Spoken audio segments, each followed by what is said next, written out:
کہ انسان اپنے رب کے سب سے زیادہ قریب سجدے میں ہوتا ہے.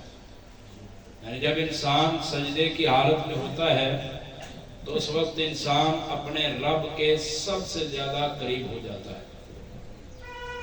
اور قرآن مجید میں اللہ فرماتے ہیں وَاسْجُدْ وَاقْتَرِب، سجدہ کر اور میرا قرب حاصل کر. تو سجدہ کرنے سے اللہ کا قرب حاصل ہوتا ہے، انسان اللہ کے قریب ہو جاتا ہے. نبی کریم صلی اللہ علیہ وسلم کے ایک صحابی ہیں سیدنا ربیعہ بن کعب الاسلمی رضی اللہ تعالیٰ عنہ. وہ فرماتے ہیں کہ میں ایک دن نبی کریم صلی اللہ علیہ وسلم کو وضو کروا رہا تھا.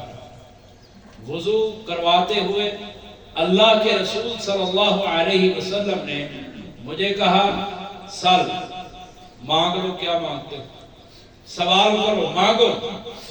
تو سیدنا ربیعہ نے کہا رضی اللہ تعالیٰ اسألک مرافقتک فی الجنہ، اے اللہ کے نبی صلی اللہ علیہ وسلم میں چاہتا ہوں کہ مجھے جنت میں آپ کا ساتھ مل جائے. میں جنت میں آپ کے ساتھ رہنا چاہتا ہوں، آپ کی مصاحبت چاہتا ہوں. تو آپ علیہ السلام نے فرمایا او غیر ذالک، اس کے علاوہ کوئی اور سوال کرنا تو کرو. انہوں نے کہا اللہ کے رسول صلی اللہ علیہ وسلم یہی سوال ہے، اس کے علاوہ اور کوئی سوال نہیں. تو آپ علیہ السلام نے یہ نہیں کہا کہ بس میں کافی ہوں، نہیں، فرمایا فَأَعِنِّي عَلَى نَفْسِكَ بِكَثْرَةِ السُّجُودِ، اگر جنت میں میرا ساتھ چاہتے ہو تو سجدے زیادہ کیا کرو، کیونکہ سجدے سے اللہ کا قرب حاصل ہوتا ہے. جب اللہ کا قرب حاصل ہو جائے تو پھر اللہ تعالیٰ جنت میں اپنے نبی کا ساتھ دیتے ہیں. ایک حدیث میں یہ موجود ہے جو ابھی آپ کو سنائی، اقرب ما یکون العبد من ربہ وهو ساجد، کہ انسان سجدے میں اپنے رب کے سب سے زیادہ قریب ہوتا ہے. اور ایک حدیث میں موجود ہے اقرب ما یکون العبد من ربہ فی جوف اللیل الآخر، کہ انسان رات کے آخری حصے میں اپنے رب کے سب سے زیادہ قریب ہوتا ہے. اب یہ دو حدیثیں ہیں، ایک ہے سجدے میں سب سے زیادہ قریب ہوتا ہے اور ایک ہے رات کے آخری حصے میں رب کے سب سے زیادہ قریب ہوتا ہے. تو کوئی طالب علم بتا سکتا ہے کہ ان دو حدیثوں کا تعارض کیسے حل کیا جائے؟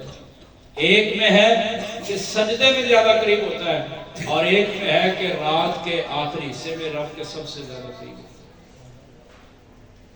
کوئی بتا سکتا ہے؟